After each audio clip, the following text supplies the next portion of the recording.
The Horcrux hunt that the trio embarked on in the final novel was one of the most exciting things to happen in the entire series. It was the first time we saw the trio away from Hogwarts, it took them into the real world, and it led to some insane sequences. But what if it wasn't just Harry, Ron, and Hermione on this quest?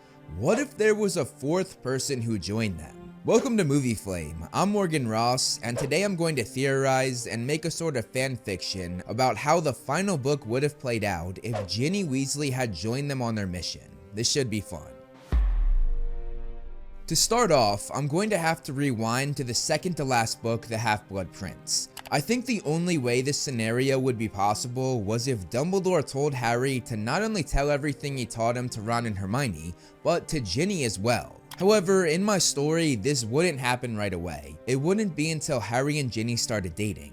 Dumbledore would see this and would realize that Ginny being included in the quest would be good for Harry. Now, after Dumbledore's funeral at the end of book 6, Harry broke up with Ginny. However, this is going to be changed in my story. Because Ginny had been looped into the Horcrux hunt, Ginny would join Ron and Hermione in convincing Harry that they were going with him to look for each part of Voldemort's soul. So in my story, Harry and Ginny do not break up.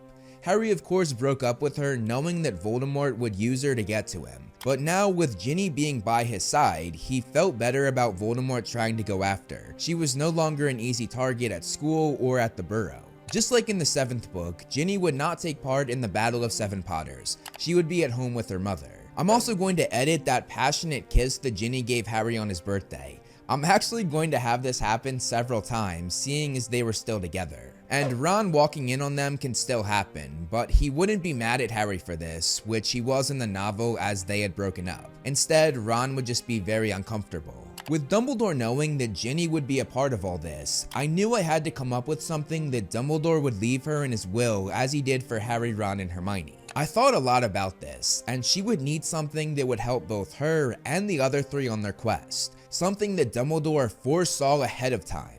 Ultimately, I landed on Ginny being left an old letter that was written by Dumbledore, but the name of the recipient was crossed out. Spoiler alert, the letter was written to Gellert Grindelwald, which Albus wrote following his sister's death. In it, he told Grindelwald that he should not isolate himself following everything that happened. Otherwise, he would go down a very dark path. Grindelwald had of course left immediately following the incident with Ariana's death, not saying goodbye to anyone, including Albus. If he did receive the letter, which we're not quite sure he did, he would not have heeded Dumbledore's advice, because as we know, he went down an incredibly dark path. This letter is significant because it was Dumbledore worrying about the love of his life, even after everything that happened. When Death Eaters attacked the wedding, the trio would have to leave without Ginny because it was too chaotic. Ginny was in the middle of fighting a Death Eater off, meaning they couldn't get to her. Hermione would have packed for her in her beaded bag though, so they had all of Ginny's stuff even though she wasn't with them. Ginny would find out from her father that Harry, Ron, and Hermione were at number 4 Grimmauld Place because that's where he sent the Patronus to let the three of them know that everyone was alright. When she found this out, she knew she had to go there and join them, but this would not be easy. Luckily, she had Fred and George as brothers, and the three of them came up with a plan that involved the twins distracting Mr. and Mrs. Weasley, and Ginny flying her broom out of the Burrow's protection, much like the Order did with Harry when they went to Grimmauld Place in the Order of the Phoenix book. The twins did their job, but Ginny still had a lot of work ahead of her. She had to shake off the Ministry spies that were tracking all of the Weasleys. She would also have a further journey to Grimmauld Place than the Order did when they came from Privet Drive. Ginny is no stranger to flying though, and she shook the Ministry spies off. We're of course talking about the Ginny that went on to play professional Quidditch for the Holyhead Harpies a few years later. I have no doubt that she had the skill and determination to not only shake the Death Eaters off, but to pull this entire journey off. Ginny would land a good distance from Grimmauld Place, and she would walk the rest of the way under an invisibility cloak that Fred and George gave her from their shop. She anticipated Death Eaters hanging around outside the place, and she was right, meaning the invisibility cloak was vital to being unseen. Obviously, this wasn't the cloak that Harry had, which was a Deathly Hallow. It was just a cloak whose magic would eventually fade over time. Although considering that Fred and George made it, it was a very good product. Ginny would ultimately make it to the door of Grimmauld Place without being spotted, and she had of course been one of the people who was granted access by the secret keeper Albus Dumbledore, because she of course lived there 2 summers prior. When she arrived, the trio thought that she was Remus Lupin, and Harry pointed his wand at her threateningly. This was because they had just had a heated moment with him when he asked to join them on their mission, and Harry said no. However, when they realized it was Ginny, they were excited to see her, and she became the 4th member for this Horcrux hunting quest just as Dumbledore had intended. However, Ginny could not use magic at all during this mission because she was underage and had the trace on her. But with 3 other adult wizards with her, this wasn't that big of a deal. Also, there's a plot hole that I need to fill. Ron had of course taken measures to protect his family, making the ghoul in the attic of the burrow look like him with Spattergroit. Ginny would of course have to do something similar, because when she didn't show up at Hogwarts, they would come looking for her. She came up with a plan though. She put a bed next to the ghoul in the same room, but on the far end of the room. In the bed, she would make it look like a human with long red hair lay under the covers, her head facing away from the door. If someone came looking, they would just say that she also had Spattergroit alongside Ron. Ron's plan was that the Ministry officials would see the ghoul and wouldn't want to go near the highly contagious being that they thought was Ron. And if they didn't want to get close to Ron, they wouldn't dare walk past him to a sleeping and highly contagious Ginny, meaning they would just write down that both Weasley children were home and sick. Fred and George would help set this up, and once Ginny had gone, they told their parents what they had done. Mr. and Mrs. Weasley were then forced to go along with the plan of fooling the Ministry. Now back to the main timeline. When Ginny arrived at Grimmauld Place, she was shocked to see Kreacher being so pleasant and actually serving them. Harry, Ron, and Hermione then filled her in on Kreacher's tale and told them about how Regulus Octurus Black, Sirius's brother, was RAB from the Horcrux note. After Mundungus made them aware that Dolores Umbridge had the locket, Ginny would help gather intel so they could plan their break-in to the Ministry of Magic. She would simply do side-along apparition with the trio so she didn't use magic herself because again, she had the trace on her. Ginny eventually found the Ministry worker Brimmy Branicord, who was known to support the Muggleborn Registration Act, meaning she was perfect to impersonate and use Polyjuice Potion to become. I'm going to add my own part of the plan to fit Ginny into the narrative. Ginny's job was to keep certain people, mainly those under the Imperius Curse or those who were Death Eaters, away from what the trio was doing to get the Horcrux. And being Brimmy Branicord, a known Muggle hater, this would be very feasible. Also, Ginny would be able to use magic here because of how the trace works. The Ministry can't tell who uses magic, it can only know the location, as we saw with Dobby in Book 2. So in this place with magic being used every second of the day, the underage Ginny wouldn't be able to be tracked down. As Branicord, Ginny would ensure that Yaxley could not make it to the courtroom like he did in the original novel, because Ginny headed him off. This makes the trio's job much easier to get the locket from Umbridge. However, having 4 people would prove costly. Because they had 4 people, they had to divide the Polyjuice Potion they had 4 ways, plus keep a little extra in case of an emergency. This meant that the potion didn't last as long, and when Ginny was with Yaxley, the Polyjuice started to wear off, which made Yaxley catch on. He would chase her to the main lobby, where they would find the trio, plus all of the convicted Muggleborns they were freeing. They end up escaping the same way they originally did, first going to Grimmauld Place and then to the forest when Yaxley had grabbed on. Now just to clarify something, my story is based on the books, not the films, which is why I went the route that I did. In the movie, the Polyjuice Potion wore off long before they escaped the Ministry, but in the novel, the Polyjuice didn't start to wear off until they were safe in the woods. Also, freeing the convicted Muggleborns was something they did do in the book as well. That was not something new that I added. I would also love to throw in a scene where Ginny, who looks like Branicord, runs into Percy while in the Ministry, and she aggressively asks him about his family. This makes Percy very uncomfortable because he had of course abandoned all of the Weasleys a few years ago. Percy just stammers, thinking that he's talking to a superior, but he then pulls himself together and says he has no contact with them. Ginny then tells him that that's pathetic and walks away, leaving Percy stunned. I think adding that would really spice this story up and is a very book Ginny thing to do. Once they're in the woods and start living in the tent, tensions would be worse than they already were. Ron being hungry and complaining about it would piss Ginny off far more than it did Harry and Hermione. And seeing as they have a past of heated verbal fights, quite a few of these popped up between the 2 siblings. Just like in the original story, Hermione and Ron whisper behind Harry's back about how his plan was half-assed, And now, Ginny grudgingly agrees, voicing that she thought Harry had a bit more to go on. And again, just like in the original story, Harry would hear their whispers behind him, and hearing Ginny agree with them was the last straw for him. He fully isolated himself after that, and when Ginny tried to fix it, it only made Harry even angrier, and he snapped at Ginny.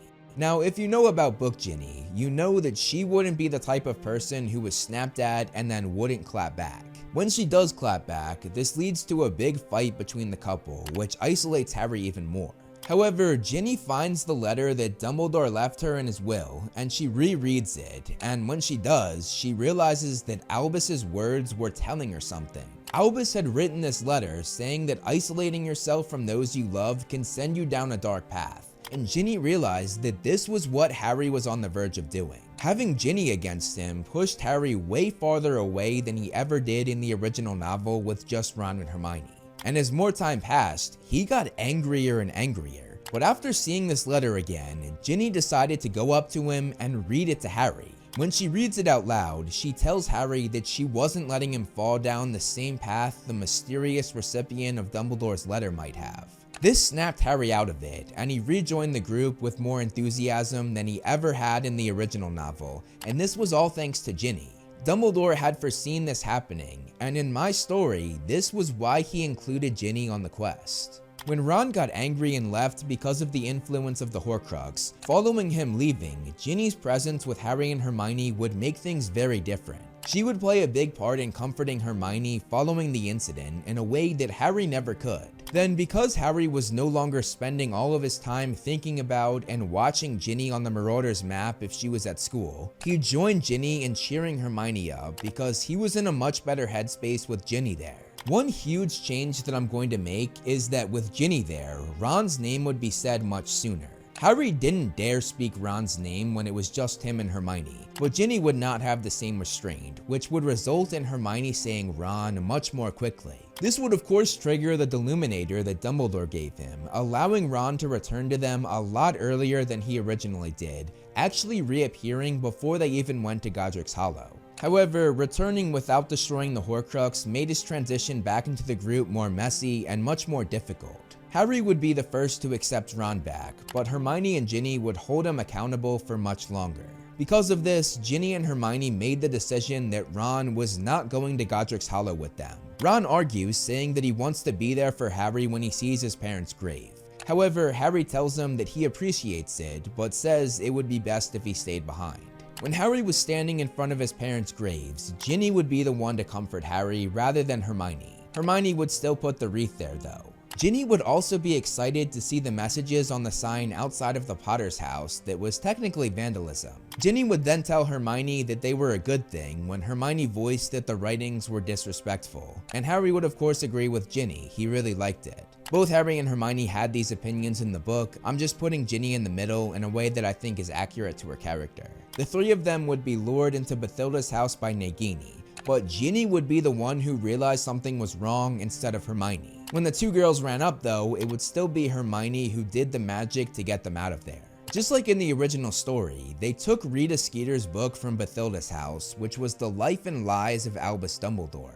While Harry recovered from the incident in Godric's Hollow, Ginny read the book and was shocked to find the very letter that Dumbledore had left her in his will. And this is how she finds out that the recipient of that letter was Gellert Grindelwald. Rita had come across the letter in Bathilda's house where Grindelwald was staying at the time, meaning he never received this letter from Albus as he left so abruptly. This also made Ginny realize that the letter left to her was a copy of the real one, much like the Sword of Gryffindor had a fake and real one as well.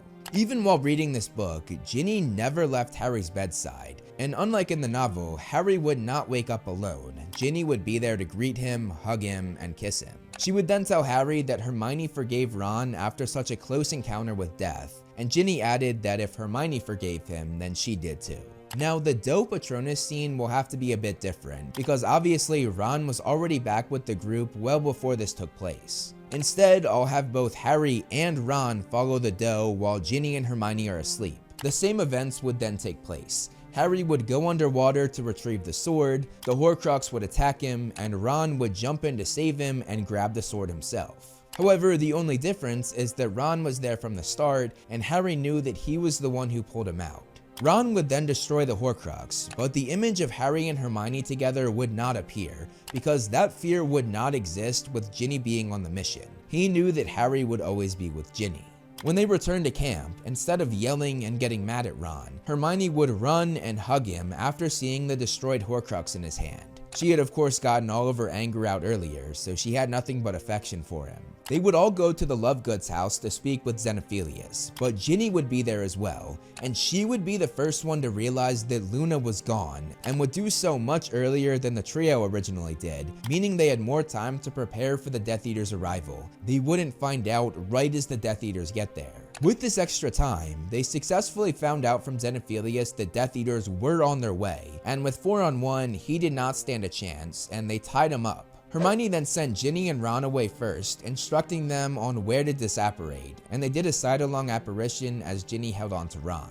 Meanwhile, she and Harry would wait until the Death Eaters entered, and once they saw them, they would disapparate. This is similar to what she did in the book, making sure they wouldn't kill Luna when they thought Xenophilius lied about Harry being in his home. Also, with this scenario, the house would not explode from the Erumpent Horn. Having learned about the Deathly Hallows, Harry would once again become obsessed. Just like in the original story, Ron and Hermione would be skeptical of all of Harry's theories and would also get annoyed by him constantly bringing it up. However, with Ginny there, she would hear Harry out and would actually agree with some of his theories. When the Snatchers find them because the name Voldemort was dropped, they would figure out that Ron and Ginny were Weasleys much faster, with half the group being redheads. Ginny would end up getting hurt in the scuffle as she tried to talk back, as only Book Ginny would. I'm going to have her be knocked out and kicked on the ground multiple times by Greyback, hurting her pretty badly. Harry would try to get to her, but the Snatcher's grip on him was too strong. Plus, he was pretty out of it as he went back and forth from his mind to Voldemort's mind.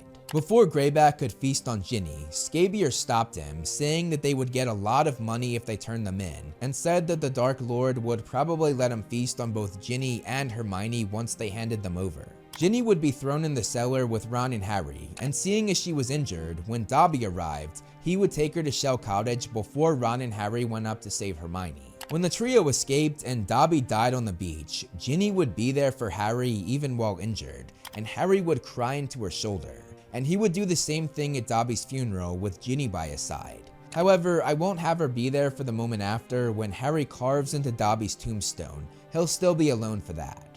Being in Shell Cottage allowed Ginny to heal, but when the time came for their next move, she was ready. Ginny helped form the plan with Griphook to break into Gringotts. On the day of the break-in, they would give her a similar disguise to Ron, which changed her features without the use of Polyjuice Potion.